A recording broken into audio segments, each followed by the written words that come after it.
Et juste pour préciser, ce Ouais, sera uniquement la présentation de Louis qui tout à sera fait. enregistrée. Et ensuite, au moment des questions et des réponses, on coupera l'enregistrement. Merci pour cette précision. Bah, du coup, je vais commencer. Donc, je m'appelle Louis Dutoit. Je travaille pour la Fédération française des usagers de la bicyclette. En deux mots, pour vous présenter cette structure, donc on est, comme le nom l'indique, une fédération. Donc, on fédère un tissu associatif de près de, genre de plus de 500 associations réparties partout en France et en Outre-mer. Donc nous, notre objet, hein, c'est le vélo du quotidien, donc à distinguer du vélo sportif. Donc on n'est pas la Fédération française de cyclisme, on parle bien du vélo du quotidien. Donc c'est celui qui nous permet de nous rendre au travail à vélo, d'emmener ses enfants à l'école par exemple, ou de faire ses courses. On a trois moyens d'action principaux. Donc en tant que fédération, le premier moyen, c'est de proposer des services à nos associations pour qu'elles portent la voie du vélo à leur échelle territoriale. Le deuxième moyen d'action, c'est une action de lobby, lobby auprès du gouvernement, de l'État, également des collectivités territoriales. Et le troisième moyen d'action, c'est qu'on met en place une partie, on va dire, de la politique publique du vélo à travers un mécanisme de financement un peu particulier qui est celui des certificats d'économie d'énergie. Et moi, justement, je travaille sur un de ces programmes dit C2E, donc certificat d'économie d'énergie.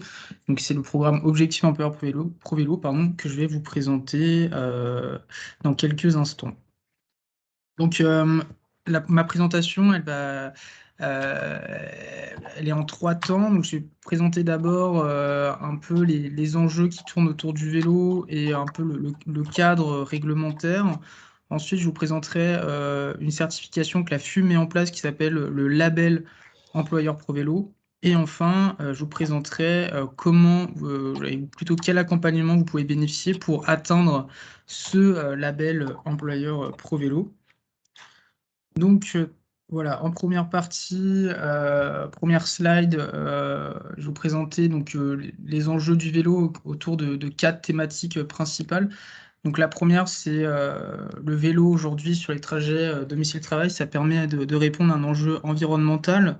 Donc j'imagine que vous savez que le secteur des transports en France, c'est le secteur qui émet le plus de gaz à effet de serre.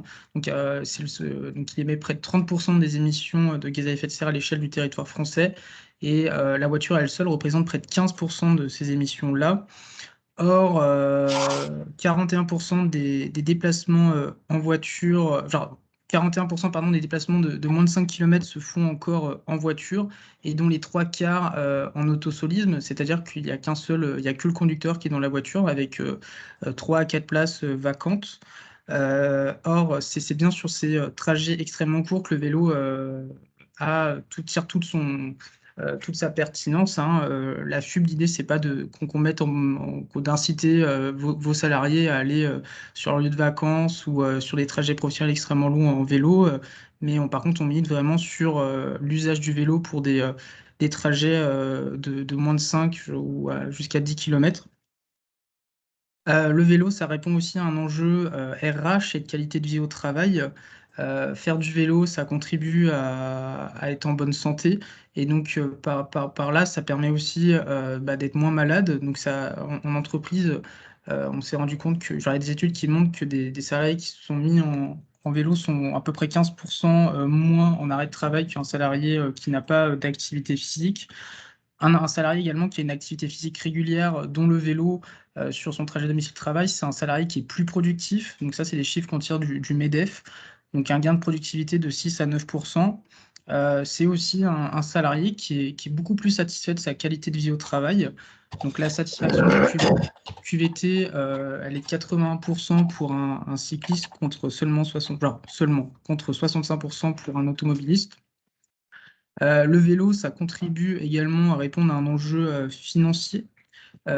financier, parce que là c'est particulièrement éloquent aussi dans ce contexte de crise énergétique, mais c'est peu coûteux, c'est beaucoup moins coûteux qu'une voiture, mais c'est aussi un enjeu sur le foncier que vous pouvez avoir, parce que par exemple sur une place de parking, vous pouvez mettre jusqu'à 10 vélos.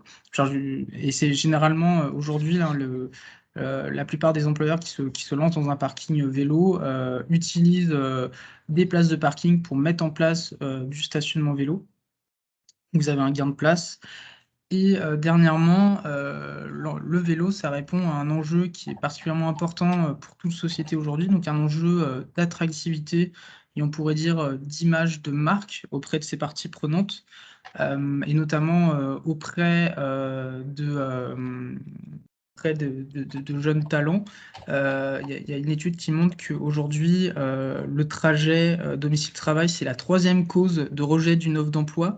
Donc, à être incité, genre proposer des services pour se rendre sur son lieu de travail à vélo, ça peut contribuer aussi à améliorer un processus de recrutement, de faciliter le recrutement. Et aussi, dernier point, ça permet aussi à un collaborateur de se projeter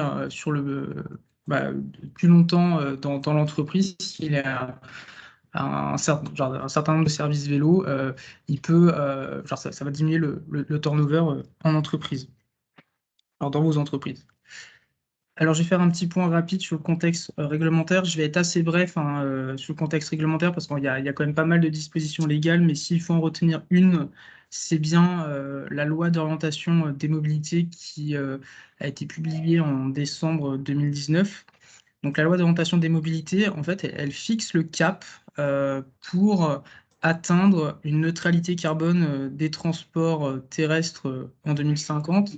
Et elle s'est donnée comme objectif intermédiaire une baisse des émissions de gaz à effet de serre de 37% d'ici 2030.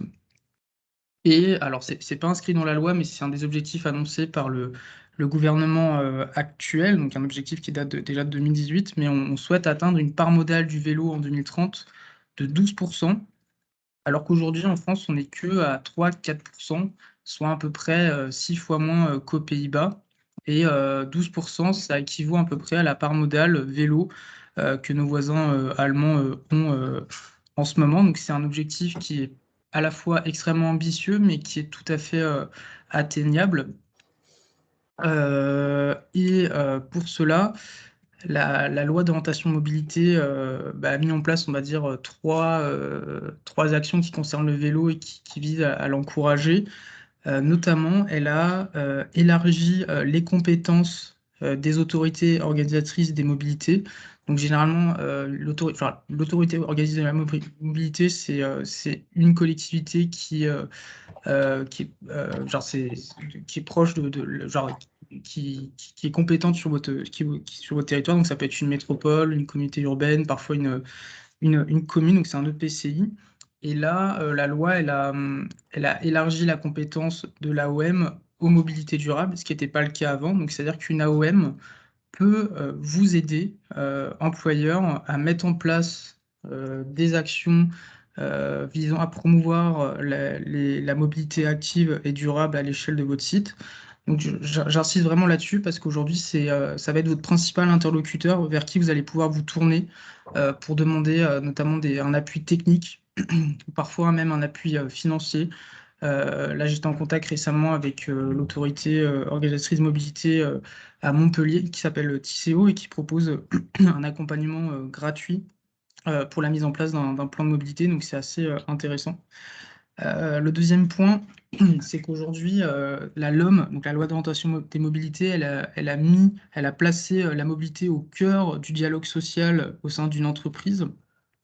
Donc, c'est-à-dire que pour tout site d'entreprise qui a un nombre de salariés supérieur à 50, ces sites vont avoir l'obligation de parler du sujet de la mobilité dans le volet qualité de vie au travail des négociations annuelles obligatoires.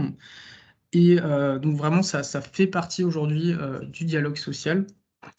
Et le dernier point, c'est que la LOM propose, genre, donne la possibilité aux salariés de financer les mobilités durables de leurs collaborateurs via un forfait qui s'appelle forfait mobilité durable. Donc, je vais revenir tout de suite dessus à travers un zoom sur les aides fiscales auxquelles vous pouvez bénéficier actuellement. Donc, la première, donc c'est bien et genre c'est un peu même ce qui est emblématique là dans cette loi d'orientation des mobilités, mais vous pouvez proposer de manière, alors c'est facultatif, hein. Juste, je me permets, est-ce que là où les personnes qui ont leur micro ouvert pouvaient le couper parce que ça fait pas mal de bruit parasite. Je vous remercie. Donc le FMD, donc le forfait mobilité durable, c'est une aide financière qui est facultative, qui est entièrement défiscalisée à la fois de cotisations sociales et d'impôts sur le revenu jusqu'à 700 euros. Donc elle concerne tous les salariés, hein, de tout type de contrat, stagiaires et alternants compris. Son champ d'action, ça va être le vélo dit musculaire, hein, ou sans assistance, mais également le vélo à assistance électrique. Alors ça permet aussi de financer tout ce qui est trajet en covoiturage, également en trottinette, ou ce qu'on appelle là, les EPDM, pardon, les EDPM, les engins de déplacement motorisés personnels. Comment on le met en place? Alors, sur le versement, en fait, vous pouvez le verser de trois manières différentes, soit mensuellement, soit annuellement, ou soit par rapport à un nombre de kilomètres parcourus par vos collaborateurs. Et quel justificatif vous allez pouvoir demander pour verser ce FMD? Soit, généralement, alors il y a deux systèmes principaux, c'est l'attestation sur l'honneur.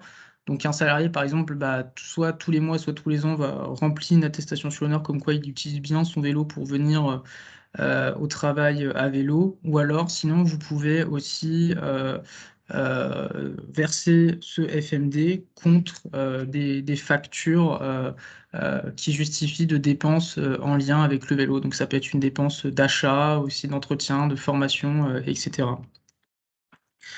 Donc la deuxième incitation fiscale qu'il faut retenir sur le vélo, c'est la défiscalisation de 25% pour la mise à disposition gratuite de flottes de vélos, donc sur les trajets domicile-travail. Donc quand on dit mise à disposition gratuite de flottes de vélos, c'est des vélos qui sont mis en libre service. Donc ça peut être du vélo sans assistance, du vélo avec assistance, du vélo cargo, une flotte de vélos pliants pour vos commerciaux qui voyagent en train, par exemple. Ça peut être plein de choses différentes. Cette défiscalisation, donc elle porte sur l'impôt sur les sociétés. Donc peut-être que certains d'entre vous n'êtes pas soumis à l'impôt sur les sociétés, mais ça porte bien sur l'impôt sur les sociétés. Voilà. Et dernier sujet pour aller vite.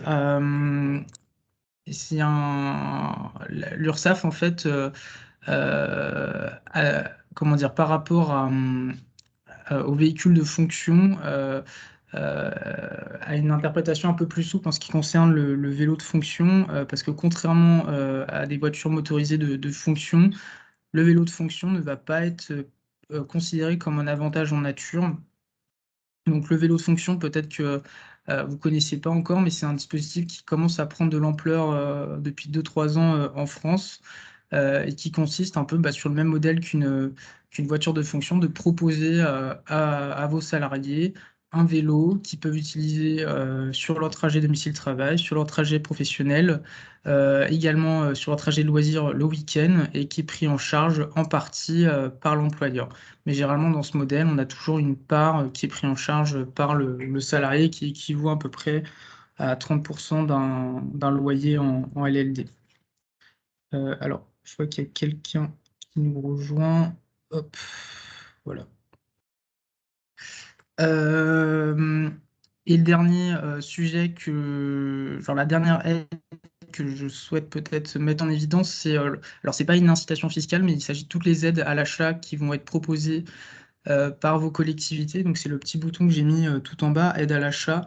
Mais généralement, vos collectivités locales compétentes et qui parfois sont aussi les autorités organisatrices de mobilité vont avoir elles-mêmes leur politique de mobilité locale et dans ce cadre-là, elles vont parfois proposer des aides à l'achat pour du vélo sans assistance, du vélo avec assistance, du vélo cargo. Parfois, ça va être aussi, la mairie de Paris fait ça. Il propose aussi la prise en charge d'une partie des loyers de vélos de fonction de collaborateurs. Donc, je vous invite vraiment à cliquer sur ce lien, d'entrer votre code postal dans l'outil et voir les aides vélos qui sont, auxquelles vous et vos collaborateurs peuvent être éligibles. Donc, dans cette deuxième partie, je vais vous présenter comment devenir employeur pro vélo et je vais vous présenter le label employeur pro vélo. Donc, le label employeur pro vélo, qu'est-ce que c'est? C'est une certification qui est mise en place par la FUB depuis 2021. Genre, depuis 2021, on a publié un cahier des charges donc, qui indique un peu à quelles conditions un employeur peut se revendiquer pro vélo. Pourquoi on a monté ça? Donc pour trois raisons principales. La première, c'est vraiment de répondre à ces enjeux de marque employeur et d'attirer et surtout conserver des nouveaux talents. Vous pouvez le voir là dans les deux posts que j'ai mis, la LinkedIn, mais aujourd'hui, c'est assez fréquent de trouver ce genre de communication où une employeur met vraiment en valeur ses engagements pour la mobilité durable de ses salariés. Donc, comme je l'avais précisé en introduction, on est vraiment sur des enjeux d'attractivité et de conservation de collaborateurs en entreprise. L'idée aussi du label, c'était de donner une sorte de plan d'action opérationnel, genre directement opérationnel au référent vélo. Généralement, un employeur qui nous contacte, il nous, in- comment dire, il a assez régulièrement réalisé soit un diagnostic, soit il ne sait pas trop comment s'y prendre. Et nous, l'idée, c'est vraiment d'outiller un référent, lui proposant une grille d'action qu'il peut mettre en place à l'échelle de son entreprise. Et le troisième point, grâce à cette action, l'objectif, c'est vraiment d'aller vers du report modal, donc de la pratique de l'autosolisme avant tout, vers une pratique cycliste. Alors, comment dire, hein, l'idée, c'est pas j'entends bien, c'est pas forcément de convertir quelqu'un sur l'ensemble de ses trajets. Justement, il faut bien raisonner par trajet, c'est-à-dire convertir sur certains trajets. On ne veut pas forcément mettre tout le monde en selle par tout temps. On ne va pas demander à un collaborateur de monter, de passer un col pour venir au travail à vélo, mais sur certains trajets, ça peut vraiment être pertinent. Et c'est vraiment sur ces trajets courts, en ville, plats, faciles, qu'on va chercher à convertir une personne, un autosoliste, vers l'usage du vélo. Donc le cahier des charges, comment il se présente? L'idée qu'on a essayé de développer, c'est d'avoir une approche qu'on va appeler systémique, holistique, et de répondre à tous les besoins du salarié, mais aussi de répondre aux attentes d'un employeur, genre pour essayer de le guider pour mettre en place une vraie politique vélo. Donc du coup, on a réparti nos 46 critères en 5 champs d'action. Donc le premier, c'est de savoir comment on fait, genre comment on s'y prend. Et donc on est sur des actions en lien avec du pilotage et de la stratégie. Donc ça va être par exemple tout simplement nommer un référent vélo, ou ça va être mettre en place un plan, un diagnostic ou un plan d'action vélo. La deuxième étape, ça va être de communiquer sur l'usage du vélo en entreprise. Donc communiquer pour notamment sensibiliser ou pour motiver. Motiver, ça peut être aussi l'organisation d'événements en lien avec le vélo. Donc par exemple des prises de parole, des petits déjeuners ou des séances d'essai de vélo. Vous pouvez être largement inventif sur cette thématique. La troisième, ça va être les services vélo. Donc, le service vélo, c'est par exemple mettre en place un atelier de réparation de vélos, des vélos personnels des salariés. Donc, la réparation, hein, ça contribue à répondre aux enjeux de sécurité, mais aussi de confort de pratique. Je ne sais pas si vous avez déjà essayé de rouler avec un vélo avec des pneus bien gonflés après avoir roulé pendant plusieurs mois avec des pneus dégonflés, ça change tout. ça change tout. On a l'impression qu'on devient coureur du Tour de France.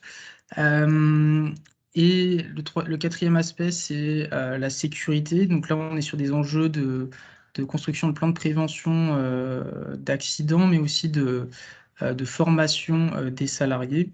Et enfin, le dernier grand champ d'action, c'est tout ce qui est en lien avec l'équipement, et là, principalement le stationnement vélo. Donc, la labellisation, elle s'entend à l'échelle d'un site. Donc, on n'est pas, ça s'entend pas à l'échelle d'un groupe. Donc, c'est-à-dire que on va pas labelliser, par exemple, l'ensemble d'un groupe bancaire, mais bien ses agences une par une. Le cahier des charges, il est composé de 8 critères obligatoires. Donc, les 8 critères obligatoires, je vais les présenter, ils s'affichent à l'écran. Donc, ils sont répartis dans les huit champs d'action. Donc, on va avoir 3 critères obligatoires relatifs à la gouvernance, donc vraiment pour structurer la politique vélo. Donc, ça va être nommer un référent vélo, réaliser un diagnostic mobilité, un plan d'action vélo. Ensuite, on va avoir un critère obligatoire relatif à la communication vélo en entreprise. Un employeur vélo, pro vélo, pardon, va lui demander également de faire intervenir ou d'organiser des séances de réparation de vélo des salariés en entreprise. On va avoir également 2 critères, donc les 4.1, 4.3, en lien avec la sécurité. Donc le premier, ça va être de former ses collaborateurs cyclistes et également d'identifier le risque à vélo dans un document unique d'évaluation des risques et de mettre en place un plan de prévention des risques d'accident.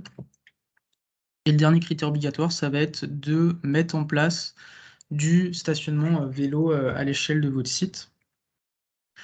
Et donc là, je vous ai présenté les 8 critères obligatoires, mais les 38 autres, en fait, sont facultatifs. On les appelle, on dit qu'ils sont complémentaires. Et ces critères complémentaires, en fait, en les réalisant, genre, leur réalisation va déterminer un niveau d'avancement dans le label, donc bronze, argent ou or. Donc chaque critère complémentaire a un nombre de points. Et pour obtenir en fait le niveau bronze, vous allez devoir obtenir 25% du total des points du label. Pour un niveau argent, ça va être au moins 50% des points. Et pour un niveau or, ça va être plus de 75% des points. Donc les critères complémentaires vont vraiment permettre de déterminer votre niveau d'avancement dans le label. Et je tiens à préciser pour finir que l'obtention du label s'entend pour une période donnée, donc qui est de 3 ans.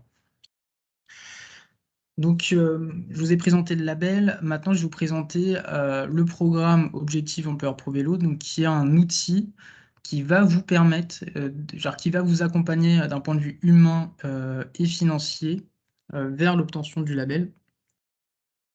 Donc, le programme, il se présente il est composé de 6 étapes qui vont se débloquer les unes après les autres. Donc, la première étape, ça va être de réaliser un autodiagnostic. Donc, l'autodiagnostic, ça va vous permettre d'évaluer, permettre à un employeur, donc de vous, en tant qu'organisation, d'évaluer la qualité et la maturité de votre plan de mobilité, genre plan d'action vélo.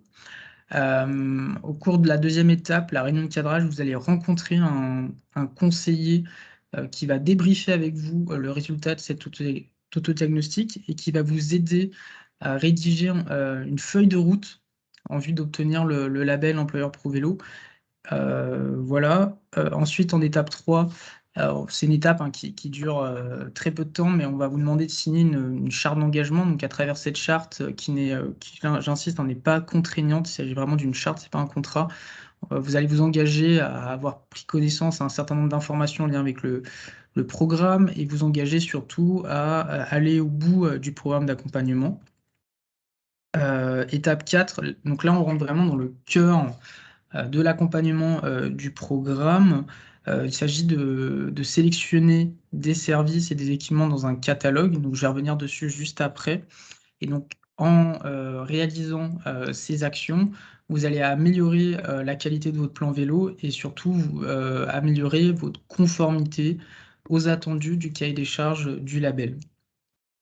Et donc, a priori, une fois que vous avez réalisé ces actions qui sont cofinancées, vous allez vous renforcer votre préparation en vue de l'audit. Donc, après avoir mené toutes ces actions, vous allez pouvoir demander un audit pour être labellisé.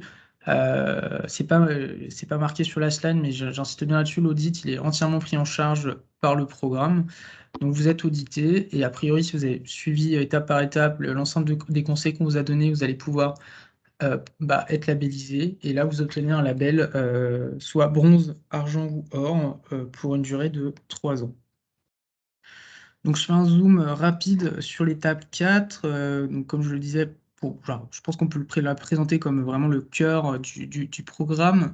En tout cas, c'est le cœur de l'accompagnement financier. Donc, comment ça marche?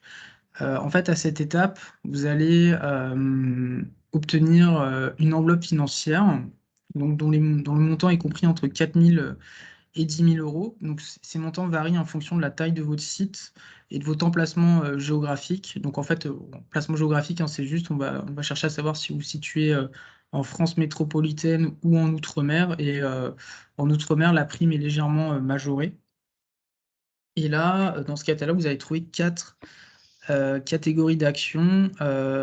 Donc, vous allez trouver des prestations de conseil qui vont être prises en charge à 60%. Donc, prestations de conseil, on va être notamment sur de l'aide à la construction d'un diagnostic vélo et un plan d'action vélo.